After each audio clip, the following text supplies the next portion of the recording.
Hello, my name is doctor Praveen Kumawat and recently जो FMG का exam हुआ था अभी, उसमें I go to 213 marks with my first attempt.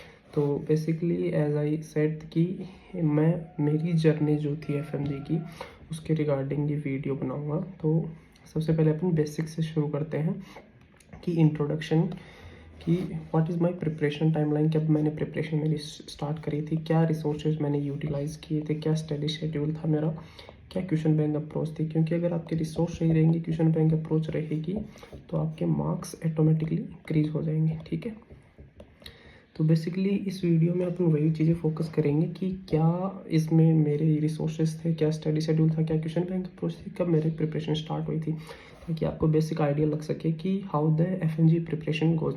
सबके लिए प्रिपरेशन का टाइम और द वेज ऑफ प्रिपरेशन सबके अलग होते हैं, लेकिन some common things you can find from here. तो सबसे पहले अपन शुरू करते हैं कि when I start my preparation, beginning of the preparation. तो सबसे पहले मैंने 1 जुलाई 2024 को मेरी प्रिपरेशन स्टार्ट करी थी। टोटल 6 महीने 11 दिन की टोटल प्रिपरेशन थी, क्योंकि 12 जैन को तो एग्ज़ाम था। ठीक है, तो आप जब एग्ज़ाम हॉल तक इंटर नहीं कर जाते तब भी आप एक प्रिपरेशन में रहते हैं, भले ही आप एग्ज़ाम के लिए प्रिपेयर हो, एग्ज़ाम हॉल में बैठने के लिए प्रिपेयर हो। तो क्या टाइम ऑफ ड्यूरेशन था सिलेबस का, क्वेश्चन बैंक का, तो हम सब इस चीज़ में डिस्कस करेंगे। Second highlighted thing I want to notice here कि भैया मैंने मेरे प्रिपरेशन के टाइम में कोई भी ब्रेक नहीं लिया था। तो इसका भी एक्सप्लेनेशन मैं आगे दे दूँगा, तो please watch this video till the end.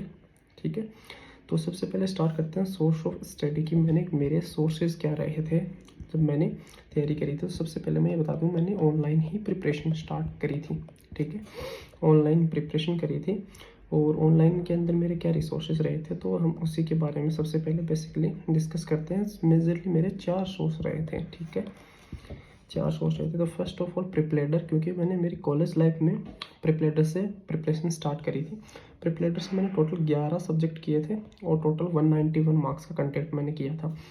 प्रिपलेटर से ये जो किए थे ये सब आरआर थे। ठीक है, ये मैं मेरे लिए बता रहा हूँ, आपके लिए क्या रिकमेंडेड रहेगा, I will post a new video regarding that very soon. ठीक है, तो इसमें सबसे पहले मैंने जो 6 सब्जेक्ट लिखे हैं मेजर, ये तो आपको मस्ट है। आप अच्छी फैकल्टी से, आप जहाँ भी जो आपको कंफर्टेबल लगे या जो आपने अपनी कॉलेज लाइफ में किए उनसे करें। ठीक है, पैथोलॉजी, माइक्रो बायोलॉजी मेरे वीकेस्ट सब्जेक्ट थे, जो मैंने मेरी कॉलेज लाइफ में कभी नहीं किए थे, लेकिन ये मेरे एफएमजी की ड्यूरेशन के अंदर प्रिपरेशन में जब मैंने किए थे आरआर, तो ये काफ़ी स्ट्रॉन्ग सब्जेक्ट थे। इसलिए मैं रिकमेंड करूँगा आपको डॉक्टर प्रीति शर्मा मैम से आप ये वीडियो लेक्चर करिए। ठीक है, तो पैथोलॉजी में मार्क मैंने यहाँ 13 लिखे हैं, एफएमजी में आते भी 13 है, लेकिन ये हिडन मार्क्स हैं, क्योंकि पैथोलॉजी आपकी सर्जरी और मेडिसिन और सर्जरी सोल्व करवाती है। ठीक है, और उसके साथ ही आपकी जो इसके अंदर जो ऑन्कोलॉजी से रिलेटेड हो गया सर्जरी का, वो सोल्व होता है। मेडिसिन से जो सिस्टमिक मेडिसिन है वो सोल्व होती है पूरी। पीडियाट्रिक के अंदर पूरी सिस्टमिक पीडियाट्रिक सॉल्व हो जाएगी आपकी। ठीक है, और इसके साथ अगर आप फार्मा को और अटैच कर दोगे तो आपके ये रॉक सॉलिड हो जाएंगे 4 क्लिनिकल सब्जेक्ट। ठीक है, फिर ये जो प्रिपरेटर के सोर्स है, ये मैंने विथ टीचर्स के नाम यहाँ पर मेंशन करे हैं, आप देख लेना। ये पीडीएफ मैं आपको टेलीग्राम पे भी ड्रॉप कर दूँगा। ठीक है, टोटल 11 सब्जेक्ट थे। ठीक है, 191 मार्क्स का कंटेंट था। मेस्ट से मैंने टोटल 5 सब्जेक्ट किए थे, anatomy, physiology, biochemistry, ENT and ophtha. ठीक है, बायोकेमिस्ट्री जब मैंने प्रिपरेशन शुरू करी थी तो मैंने सोचा मैं इसको स्किप कर दूं, क्योंकि ये बहुत हार्ड लगी थी मेरे को उस टाइम पे, क्योंकि मैंने कभी पढ़ी ही नहीं, तो नाम से ही डर लगता था। लेकिन biochemistry I strongly recommend everyone to study, because इतनी हार्ड नहीं है, फैकल्टी आपको जो अच्छी लगे। ठीक है, बाकी ईएनटी मैं आपको सजेस्ट करूँगा डॉक्टर राजीव धवन सर से, क्योंकि अपार्ट फ्रॉम द सब्जेक्ट जो आपको एफएमजी की प्रिपरेशन के टाइम पे जो वो बांध के रखेंगे विथ देयर मोटिवेशन। ठीक है, तो मुझे काफ़ी हेल्प मिली थी उनसे जब मैंने प्रिपरेशन करी थी। तो कभी कभी आपको डाउन फील होता है, लेकिन जब आप प्रिपेयर करते हैं तो आपको भी कहीं ना कहीं एक मोटिवेशन की ज़रूरत तो होती ही है। ठीक है, तो डॉक्टर राजीव धवन सर ने काफ़ी हेल्प की, उनके यूट्यूब सेशन भी देखे थे मैंने। तो आई स्ट्रांगली रिकमेंड कि ईएनटी आप उनसे करिए। ठीक है, और ऑप्थेल्मोलॉजी मैंने डॉक्टर अनुराधा धवन से करी थी। इसके रिगार्डिंग भी काफ़ी बच्चों के लेके डाउट रहते हैं ऑप्था को लेके, तो जब मैं subject wise approach wise video बनाऊंगा तो शायद आपके सॉल्व हो जाएंगे। फिलहाल ये इसीलिए था कि मेरे सब्जेक्ट वाइज मेरे रिसोर्सेज क्या थे। टोटल 5 सब्जेक्ट मैंने मेरे से किए थे, टोटल मार्क्स 81 का कंटेंट था। सेरिबेलम से मैंने फार्माकोलॉजी गोगा सर से करी थी। ठीक है, और radiology doctor Jainam Vora ma'am से करी थी। ठीक है, तो ये तो हो गया मटेरियल करने का कि मैंने कहाँ से कौन सा सब्जेक्ट किया था। फिर आता है अपना क्वेश्चन बैंक। क्यू बैंक मैंने मेरो का किया था एंड मुझे काफ़ी सही लगा एंड आई स्ट्रांगली रिकमेंड कि आप क्वेश्चन बैंक एटलीस्ट अगर आपके पास कैपेबल है, आपकी पॉकेट अलाउ करती है, तो आप मेरो का लीजिए। ठीक है, ये कोई मतलब प्रमोशन वरमोशन का कुछ ऐसा नहीं है, लेकिन आप जब सॉल्व करोगे, क्योंकि जब मैंने इनका जो मॉक टेस्ट वगैरह थे काफ़ी इफेक्टिव थे कि वही क्वेश्चन मेरे को वहाँ जो लैंग्वेज और जो क्वेश्चन, बहुत सारे क्वेश्चन मेरे को डायरेक्ट वहाँ मिल गए थे मेरे एग्ज़ाम हॉल में। तो इसलिए मैं रिकमेंड करूँगा, लैंग्वेज और कंसाइज्ड मटेरियल रहता है। तो only Q bank, not videos. ठीक है, वीडियोस मैंने देखे नहीं तो मुझे आइडिया नहीं है मेरे को, तो मैं क्यू बैंक तो स्ट्रांगली रिकमेंड करता हूँ। टोटल मैंने 18 सब्जेक्ट करे थे, 290 मार्क्स का कंटेंट मैं करके गया था। साइकेट्री मैंने स्किप कर दी बिकॉज ऑफ सम रीज़न, क्योंकि मैंने मेरी कॉलेज लाइफ में भी कभी पढ़ी नहीं थी, और फिर जब बाद में रिवीजन एंड सब चलते रहे तो नहीं हो पाई उस टाइम पे। ठीक है, तो ये मैं स्किप कर दिया था। फिर आता है how to manage the time. ठीक है, टाइम मैनेजमेंट क्या रहा था पूरी जर्नी के दौरान, तो ये उस बारे के अंदर है। तो सबसे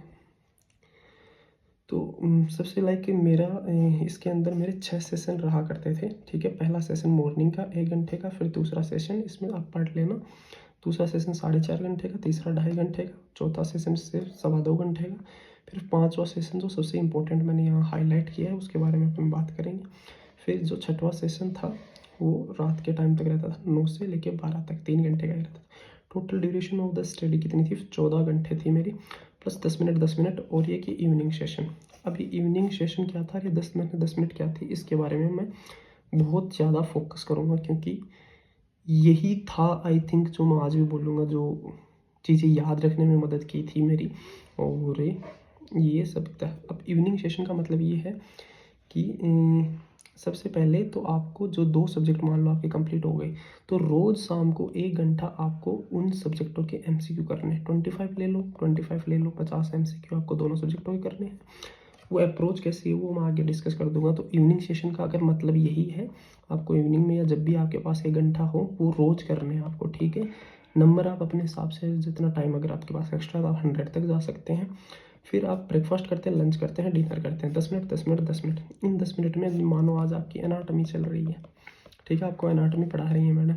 ठीक है, आपने एब्डोमेन पढ़ लिया। ठीक है, सीलिएक ट्रंक पढ़ लिया आपने। आप जब अपना जनवरी 2025 का रिकॉल देखोगे, उसमें क्वेश्चन आया था राइट हिपेटिक आर्टरी।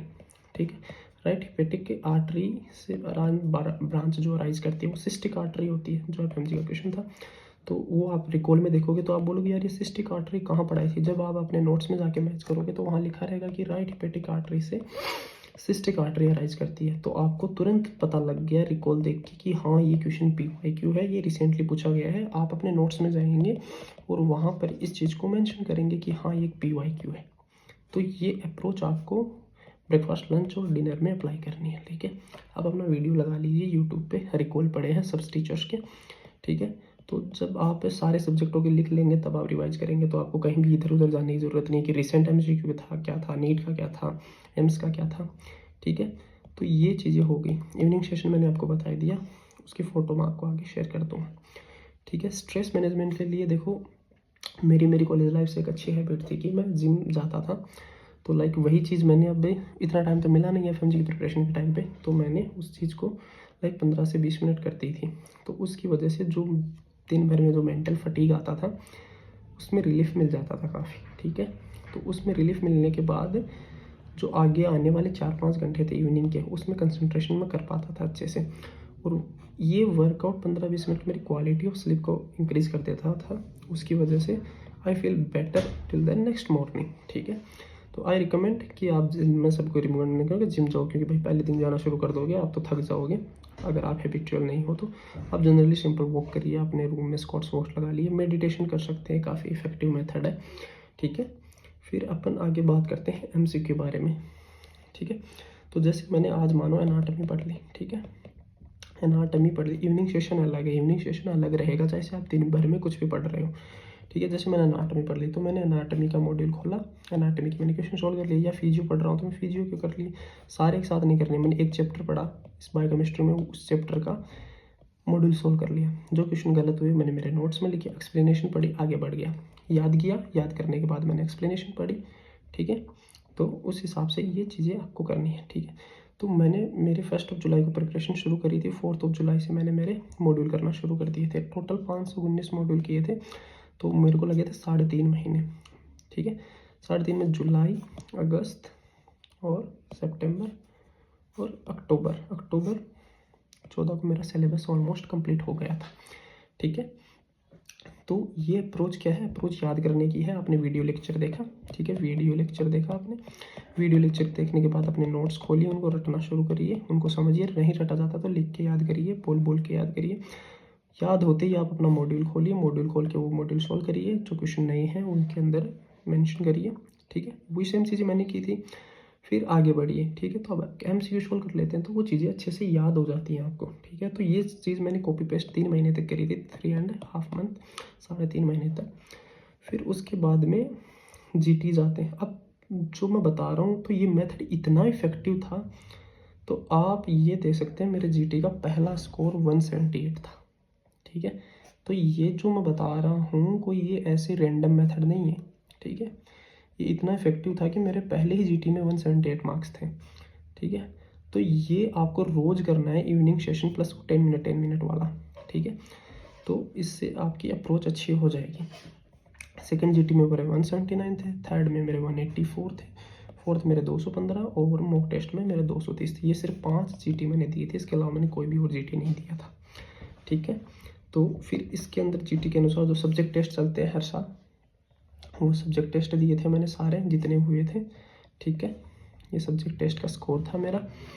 और उसके बाद आता स्मार्ट लर्निंग की याद कैसे रखें, ठीक है, चीज़ों को। तो दिन में आपने पढ़ा, MCQ सोल्व किया, आगे बढ़े, ये एक अप्रोच थी।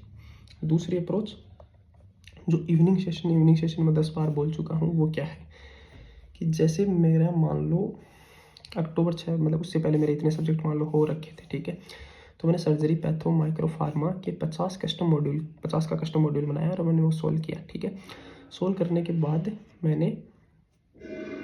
मैंने उनको रिव्यू किया। रिव्यू करने के बाद जो क्वेश्चन नए थे वो मैंने उन्हीं के अंदर नोट डाउन किए। वो कैसे किए थे वो बता देता हूँ, ठीक है। तो आप मॉड्यूल तो सोल्व कर ही रहे हो, ठीक है। तो 50 से 100 क्वेश्चन तो वो कर रहे हो आप पर डे, प्लस शाम को इवनिंग सेशन 50 का ये कर रहे हो, तो आपके 150 क्वेश्चन पर डे हो रहे हैं सोल्व इस तरीके से, ठीक है। और ये जो राइट साइड है, ठीक है, ये राइट साइड आपका है 1 मंथ बिफोर FMG, ठीक है। 1 मंथ बिफोर FMG अप्रोच में आपके काफ़ी सब्जेक्ट इंक्रीज हो जाएंगे। जैसे मैंने 50, ठीक है, ये से 2-2 सब्जेक्ट कर लिए, तो ऑलमोस्ट 7 to 8 सब्जेक्ट आप पर डे रिवाइज कर रहे हो, ठीक है। पर डे रिवाइज कर रहे हो तो 2 दिन के अंदर आप पूरा सिलेबस रिवाइज कर रहे हो, 2 दिन के अंदर, ठीक है। 2 दिन में पूरा सिलेबस रिवाइज हो रहा है, तो मतलब हर सब्जेक्ट के 50 क्वेश्चन बोले तो 50 टॉपिक रिवाइज कर रहे हो आप, ठीक है। तो अब जब बार बार रिवाइज करोगे तो आप भूलोगे नहीं, ठीक है। इससे आप इफेक्टिवली याद रखोगे चीज़ों के और आपके मार्क्स ऑटोमेटिकली इंप्रूव होने शुरू हो जाएंगे, ठीक है। मैंने वो इसलिए बता दिया है, बाकी आप इसको अंडरस्टैंड करके पता कर लोगे कि कैसे ये अप्रोच रखी गई है, ठीक है।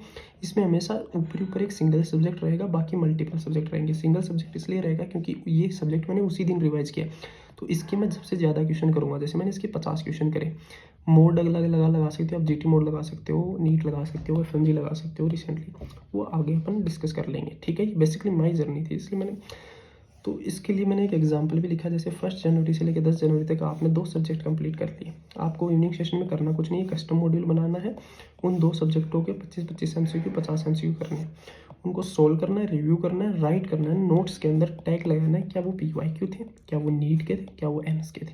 क्योंकि जब आप फिर से रिवाइज करोगे तो मटेरियल काफ़ी आपको याद रहेगा कि यार ये PYQ था, ये क्यों, ठीक है।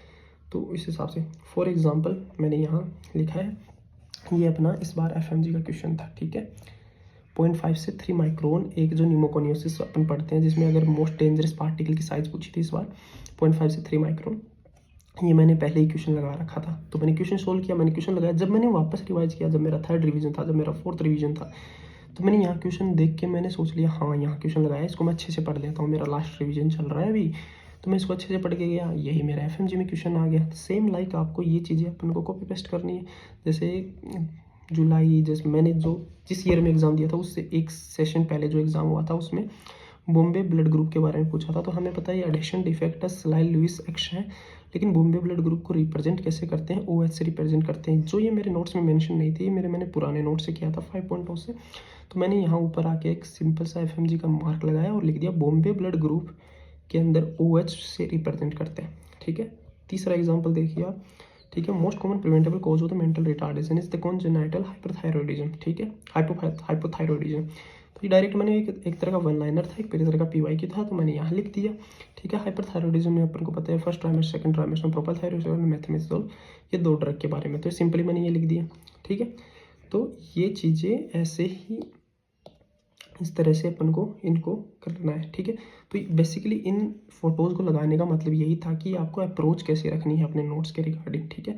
एक एग्जांपल और देखिए, जैसे मैंने लिख दिया most common tumour associated with growth deficiency in the childrens, जैसे क्रेनियोफ्रेंजियोमा एसोसिएटेड विद कैल्शिफिकेशन, ठीक है। ये क्रेनियोफ्रेंजियोमा बच्चों के अंदर मोस्ट कॉमनली होता है, कैल्सिफाइड होता है। जब आप पढ़ोगे तब आपको पता लग जाएगा। तो जैसे मैंने ये डायरेक्ट वन लाइनर था, तो मैंने पीडियाट्रिक्स में ये डायरेक्ट वन लाइनर लिख दिया।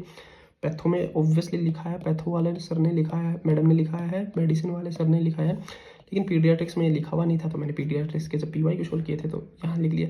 अब चीज़ पैथो में पड़ी थी, लेकिन काम कहाँ आ रही है, पीडियाट्रिक्स में काम आ रही है। तो इस तरह से आपको इन सब्जेक्टों की अप्रोच रखनी है। फिर अपन ये चीज़ आपको समझ में आ गई। फिर इसके बाद में अपन चलते हैं कि आपको स्मार्ट लर्निंग करनी है ना। आप चीज़ें लंबे टाइम तक याद कैसे रखोगे, आप जो पढ़ रखा है वो अप्लाई कैसे रखोगे, उनका एक ही सॉल्यूशन है MCQ। जितने ज़्यादा मल्टीपल चॉइस क्वेश्चन आप कर लोगे, ठीक है। MCQ इज़ लाइक, आप जब भी कोई MCQ सोल्व करते हो वो गलत हो गया, आपको इतना दर्द होता है, इतना बुरा लगता है कि यार ये गलत क्यों हो गया मेरे को एग्ज़ाम में कैसे आएगा।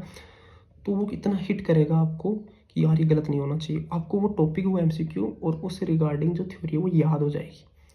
बार बार गलत होगा, बार बार याद करोगे तो ऐसे आपका कंटेंट बढ़ जाएगा और आपको सारी चीज़ें याद हो जाएंगी ऑलमोस्ट, ठीक है। भले ही आप 5 घंटे पढ़ो, ठीक है, और 2 घंटे MCQ कर लो तो इफेक्टिव रहेगा ना। पहले आपको पढ़ना तो पड़ेगा ना, ऐसे MCQ कैसे करोगे, पहले पढ़ो फिर MCQ करो। जो पढ़ लिया उसमें याद क्या रखना, पूरे दिन पढ़ रहा हूँ लेकिन याद क्या रखना, वो आपको एक्चुअल इन चीज़ों से पता लगेगा, ठीक है। तो आपको बेसिकली ये मेरी जर्नी थी कि मैंने किस वे में पढ़ाई शुरू करी थी, क्या मेरा तरीका था याद करने का, स्मार्ट लर्निंग का मेरा मतलब क्या था, ठीक है। और ये जो अप्रोच टू नोट्स क्या थी, तो ये मैंने 5 एग्जाम्पल लगाए थे, ठीक है। याद करने का तरीका क्या था कि मल्टीपल चॉइस क्वेश्चन से अपन याद रख सकते हैं चीज़ों को, ठीक है। और GTs मैंने सिर्फ 5 दिए थे जो मैंने यहाँ मेंशन किए हैं। और डायरेक्ट GT का स्कोर देखो आप, सिर्फ से पहले डायरेक्ट ऐसे इंक्रीज हो सकता है, ठीक है। तो ऐसे भाई इंक्रीज करने के लिए आप पहले मेहनत कर लो ना, ठीक है ना। आप पहले मेहनत कर लो। जैसे ये कब दिया था मैंने GT, सितंबर को दिया था, जुलाई और अगस्त सिर्फ 2 महीने प्रिपरेशन की थी, फिर 1 सितंबर को मैंने GT दे ही दिया था, ठीक है।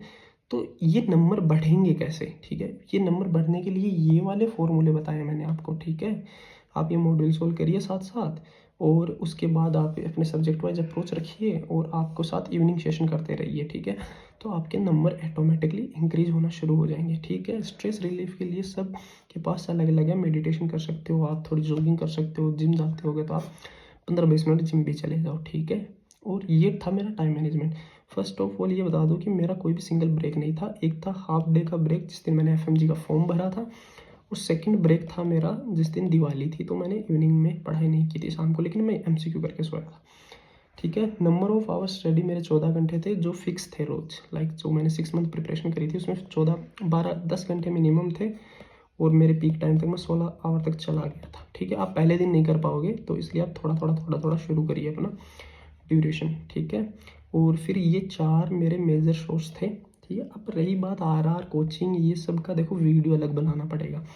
इसमें अगर कंसाइज कर दिया तो काफ़ी लेंदी हो जाएगा, ठीक है। तो ये सब चीज़ें थी। सोर्स मैंने आपको बता दिया, प्रिपरेशन मेरी कब से शुरू हुई थी ये मैंने बता दिया। ये मेरा सिंपली 213 मार्क्स थे विथ माय फर्स्ट अटेम्प्ट। तो अगर कोई भी डाउट आप कमेंट सेक्शन में लिख सकते हैं, ठीक है। और मैंने काफ़ी कोशिश करी है जल्दी वीडियो ख़त्म करने की, और आई होप आपके मैक्सिमम डाउट मेरी रिगार्डिंग प्रिपरेशन में क्या रहे थे वो हो गए। कुछ भी नई चीज़ आपको समझनी है तो आप कमेंट सेक्शन या कमेंट में लिख दीजिए, ताकि मैं आने वाले अपकमिंग वीडियोस में 5 से 10 वीडियो डालूंगा पर्टिकुलर सब्जेक्ट वाइज अप्रोच के, कोचिंग वर्सेज RR के, और क्यू बैंक से रिलेटेड स्पेसिफिकली, ठीक है। ये तो मैंने ब्रीफ वे में बताया है, ठीक है। Thank you so much. Please subscribe to my YouTube channel and press the bell icon, and also follow me on the Instagram for my new updates. Thank you so much.